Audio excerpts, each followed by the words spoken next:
Oh yes, 2 redstones, and this is pretty much going to be the final batch for the... Oh my god, there's no way. I was about to say this was the final batch for free-to-play count. Oh my god, I summoned Duoduma. I cannot believe it.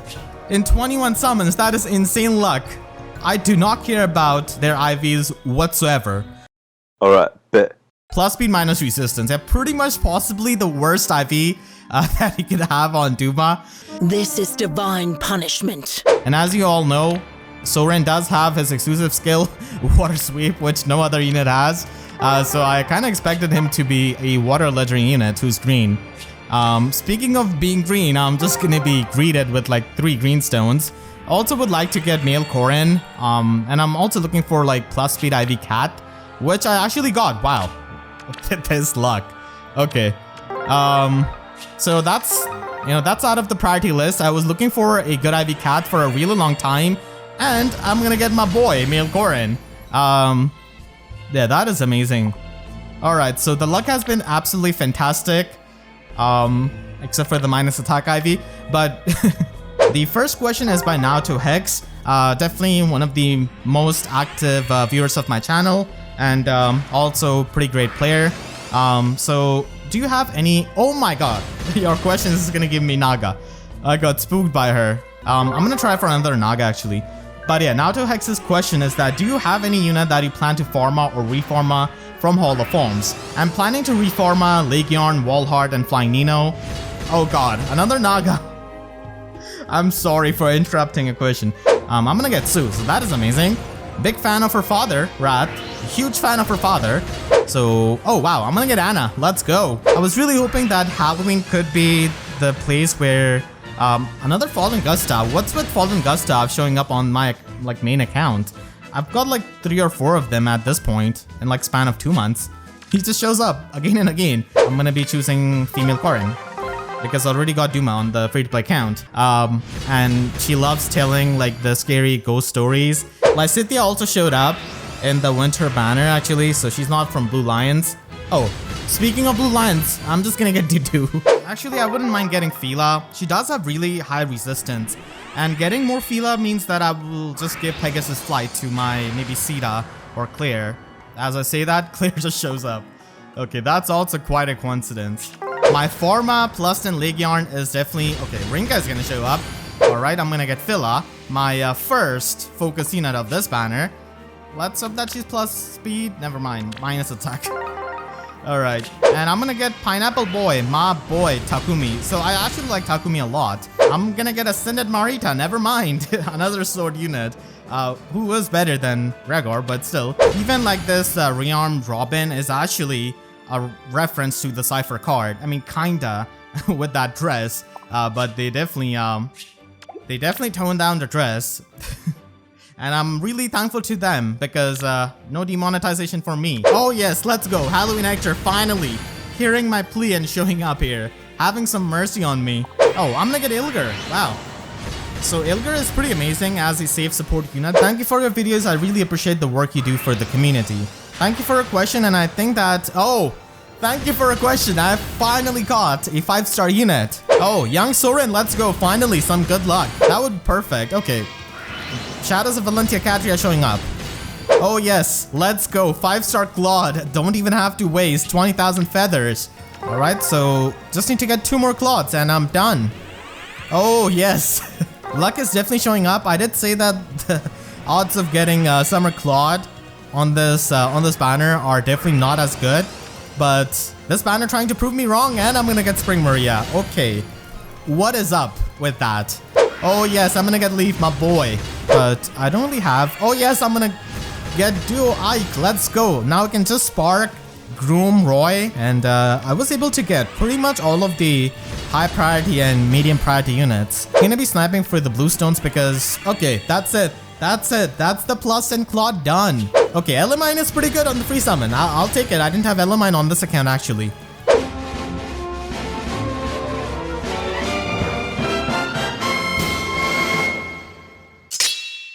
And she gets a really amazing weapon refine that can make her into a solid armor slayer, and especially for slaying one of the new top tier armors in Duoduma. So she now gets +8 to all of her stats in combat, and she also gains -1 special cooldown, and she already had the armor effective damage before. And this weapon refined also provides her with the half of null follow-up, the offensive part essentially, so that allows her to bypass a lot of the follow-up negation effects of so many armor units, and she also has null guard. And finally, because this is Lyn, she has to get her copyrighted effect, which is basically having a speed check so that she can get the fire sweep effect against the melee units. Fallen Delthea gets her weapon refined to the Death Tome, and now she can function as a much better offensive unit. And when it comes to the free-to-play mages, she's definitely pretty unique because of the teleportation.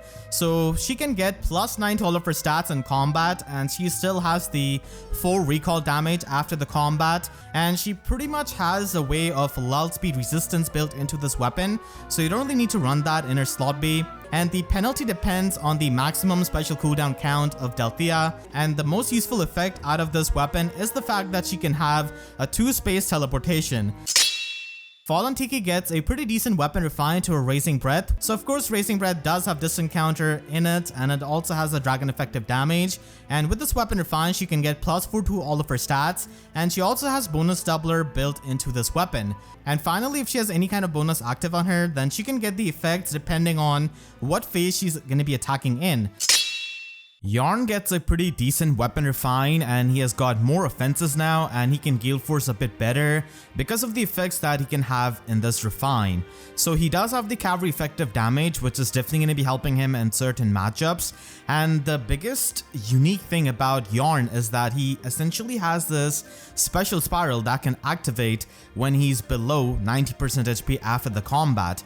Now the thing is that special spiral skill itself doesn't really work with gale force, but the one built into Yarn's weapon does work with Gale Force, so he's able to function as a pretty good Gale Force initiator and fall into the Wings of Mercy range. And now with this weapon refine, he's able to get +10 attack and speed in combat, and he also gets true damage based on 10% of his speed.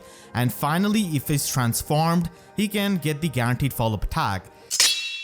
So with this weapon refined, she's able to get +10 attack and speed in combat, +4 defense and resistance as well, and she does get half null follow-up, the offensive version, and she also gets the +10 true damage whenever her special triggers. And finally, when she's transformed, she's able to get the special fighter effect. Actually, the special acceleration part is not really dependent on you getting transformed, but rather the guard effect, as you can see with the description. Now, while that is pretty good and she can, nuke really hard, she's still going to be competing with like Brave Seliph or Legendary Nana when it comes to being a Red Cavalry nuke.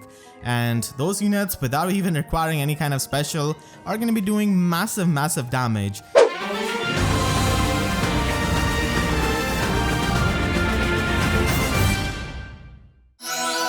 So Resplendent Elise is a Gen 1 unit, and she is one of the few lucky healers to get a weapon refine because she's not a demote healer. So Elise's staff is a 14 might weapon which can give her +3 speed, and it also has Wrathful Staff built into it, which is really great.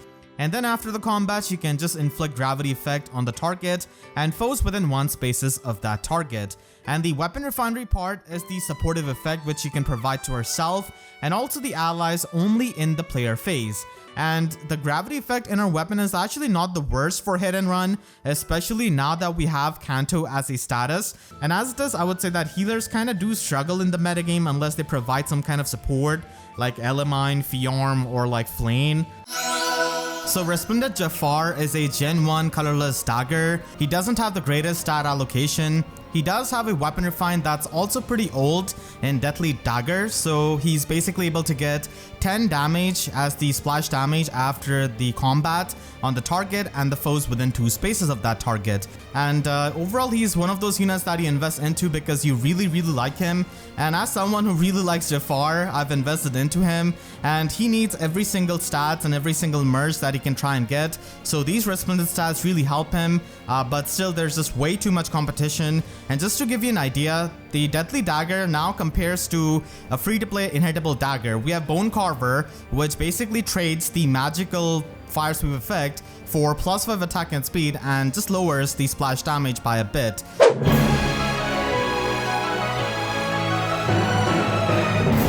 Okay, let's go. So this time around, he is a red armored dragon with 195 BST, and he has got ghostly lanterns as his preferred weapon. This weapon gives him -1 special cooldown, and if he's above 25% HP, then he can get a bunch of effects that is going to be helping him in the combat. And finally, he has got a resistance check, and if he has got more resistance than the opponent, then he's going to be able to decharge their special cooldown by 1 before their first attack hits in the combat. Duma's base kit is also pretty nice. He has got Distant Ferocity, which is basically the attack version of Distant Dart. Duma also has Dragon Wall, which can give him 40% damage reduction at max. So again, resistance is going to be important, and he comes with Woeful Upheaval as his preferred skill, and his duo skill is also something that makes him really strong and impactful, especially in summoner duels, because in summoner duels, duo skills are very important and can change the match and also really decide your viability. She has got Moonlight Stone as her preferred weapon, and this gives her -1 special cooldown. And then if the foe initiates combat, or if the foe's HP is above 75%, then she can get +5 to all of her stats, and she can also get the special acceleration on her own attacks. She can also get the guard effect on the foe per attack, and she can also reduce flat 8 damage from foe whenever they trigger her special. So she is going to be a pretty unique tank because of this special and her stat spread. So she's a very fast dragon, and because of the damage reduction and her stat spread, she is going to be functioning as a pretty good duelist. Overall, female Halloween Corrin is a very solid unit from this banner, even though she's not exactly the duo unit or a far savior like Duma, but we definitely cannot underestimate her because she is going to be a really solid fast tank. Halloween male Corrin is a green infantry dragon this time, and unfortunately he doesn't have the luxury of female Corrin by having Negating Fang or really having the speed or that kind of stacked weapon, but still his weapon is honestly pretty good as it does give him -1 special cooldown, and it does have the same condition as female Corrin, so it is always going to be present in the enemy phase, and in the player phase you need the foe to be at 75 or above HP. And instead of getting the special acceleration like female Corrin, he instead gets the per hit healing in the combat by 7 HP. So that is pretty good for the self-sustain, especially when you combine this with like a finish kill. And then finally, if the foe can make a follow-up attack, then he can reduce the damage from foe's first attack by 75%. So that is very heavy damage reduction, but keep in mind this is not as good as Negating Fang because it is going to be absolutely getting shredded by Deadeye, Lethality, and all of those specials. So overall, unfortunately, Halloween male Corrin is going to be facing tremendous competition from Brave Tiki. Halloween Naga is the 4-star focus unit of this banner, and she's a colorless flying dragon with 183 BST this time around. So she's got no preferred weapon, and she also doesn't have her Divine Fang, even the pre-remix Divine Fang unfortunately, so it is going to be making her a bit less unique, and she comes with an inheritable weapon in Serenity Breath Plus. So this breath is not the worst thing, but it's really not the best compared to a preferred weapon either. So overall, Halloween Naga is the kind of unit that you build up if you really like her a lot and you like her unique design. She's not exactly going to be the most impressive 4-star merge project from a seasonal banner, and it seems like the level set by Summer Claude is just too high. And he comes with an inheritable breath and Surprise Breath Plus. So this weapon is kind of similar to the weapons that we have seen before on the Flame Tribe banner, and honestly I think that they should have introduced some kind of supportive weapon instead of having another combat breath, because we already have combat breaths and would have been really nice on a dancer. But the main use of Nils as a refresher is going to be able to stack up HP to run some of these skills which I mentioned before, and he also has the resistance to make use of the Sabotage skills, and he is essentially our first dragon free-to-play refresher or dancer. But unfortunately, not having any kind of support weapon really hurts him, because with a dancer or a refresher, you really want to double down on your role and provide more support to your allies. So she's a colorless armored dragon this time, and she has Arcane Grima as her preferred weapon. Not exactly preferred because it can be inheritable to other dragons, but still it's a pretty solid weapon, and it does give her -1 special cooldown, and she can get +5 to all of her stats with this weapon, and also gets a guaranteed follow-up attack. This weapon also gives her 15% true damage based on her attack stat, and finally can restore 7 HP to her after the combat. So this weapon does synergize really well with her, especially when you consider that she has got an excellent slot A skill in Dragon Hide. So this has got Sylvalan Shield built into it, So as a safe tank, having this kind of armor weakness immunity is going to be really helpful in matchups against Brave Erica, against Duo Chrom, and so many other armor effective units that you will have to face. And then the skill also provides minus a debuff on foe during the combat, and also provides her with +1 special cooldown charge per attack. So the reason why Rearmed Rima is such a strong save tank and a top tier 1 at that is because of her speed and the things that she brings to the table with her slot A skill and her weapon. So having this high of a speed means that even the fastest threats in the metagame are not going to be able to double you. So Ascended Heir is a very strong green dagger cavalier this time, and she's got Ymir Ever Living as her preferred weapon. This weapon gives her -1 special cooldown, so she can get +5 to all of her stats, and then she can get extra attack in combat depending on 40% of the current HP of the ally with the second lowest HP at start of the combat. She also has half null follow-up built into it, which allows her to bypass any kind of follow-up negation effects, and that is again really helpful for a nuke. And then finally, if she's above 25% HP, then she can get the miracle effect. So she's got Mystic Boost 4 as a new skill. So this skill is a bit of an upgrade, so it does inflict -5 attack on foe during the combat. Not only it disables Wrathful Staff like it did before, but it now also disables Dazzling Staff. And of course, it used to disable adaptive damage, so that way she can definitely face dragons. And then finally, the healing of Mystic Boost 4 has been increased, so now you can heal up 10 HP after the combat. Gregor is a sword infantry unit with Blade of Favors, and this weapon gives him -1 special cooldown. And it's a really unique weapon because it's the first weapon in the game that triggers both in player phase and in the enemy phase. So at sort of both player phase and enemy phase, in the 3-row and 3-column range, he's able to inflict -6 attack speed and defense debuff on all of those foes, and he gets +6 attack speed and defense buff to himself. And the secondary part of his weapon does require him to initiate combat in the player phase or be within 2 spaces of an ally. And if that condition is met, then he's able to get the Pelagian or Vulture effect. And finally, he can also get 40% damage reduction on foe's first attack.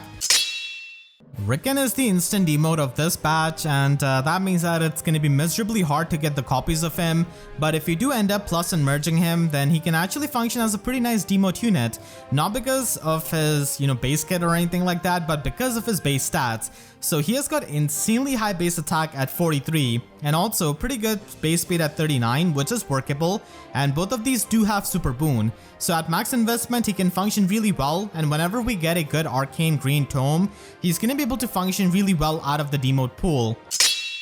The final unit of this banner is going to be Fila, and she is the 4-star focus unit of this banner and also the demote.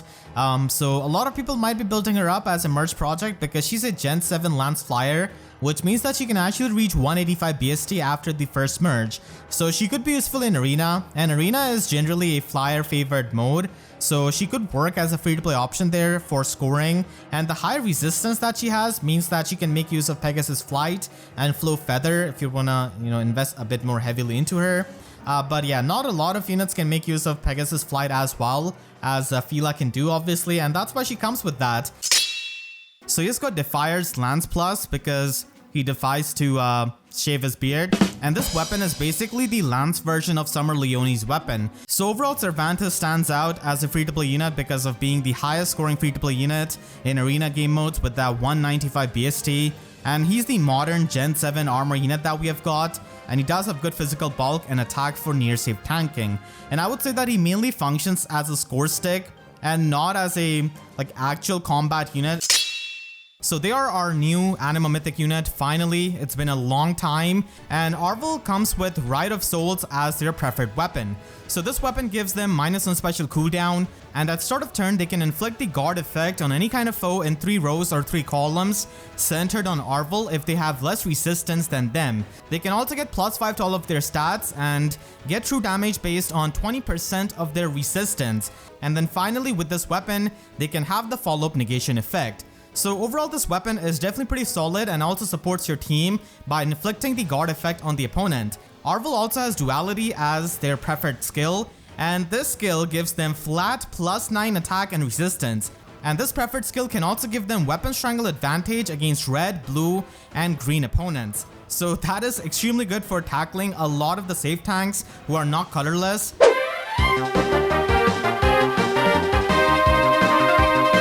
So gale forcing this team shouldn't be that hard, and I can just use the friendly fire damage to pretty much just fall into the Wings of Mercy range. Let's just smite Thor. I seek a foe. Unfortunately, we do miss out on the kill here, which is very, very annoying because that is going to be, you know, wasting one of my actions. But I suppose I could go with that. To be by his side. I can now just take out this Jomke and at least get the Gale Force off. Close your eyes. And then just go in with Thor. And I can actually finish off their entire team, basically. I'll just take out this Thrasier to get that Gale Force off. Felix actually gets quadded and dies to Regan, so I'll definitely take that. He does have special fighters, so he could be annoying. So that's why I'm just gonna finish him off like that. And then Saros can just be taken out by Eldigan. You think so? Already got the pots, so it does make it a full sweep. I am on turn 3, so I can now go in and destroy this Duma. They will submit. And get that Gale Force off because of that damage reduction in his weapon. So that is pretty good. So we'll go ahead and take out this Edelgard. I can just dance up my Thor now. And now we can get the brave hits. And then I can just teleport with Regan. Oh man, that's so close. Oh, that's so close. Just 5 HP survival. By your will. We do have the defense rain here.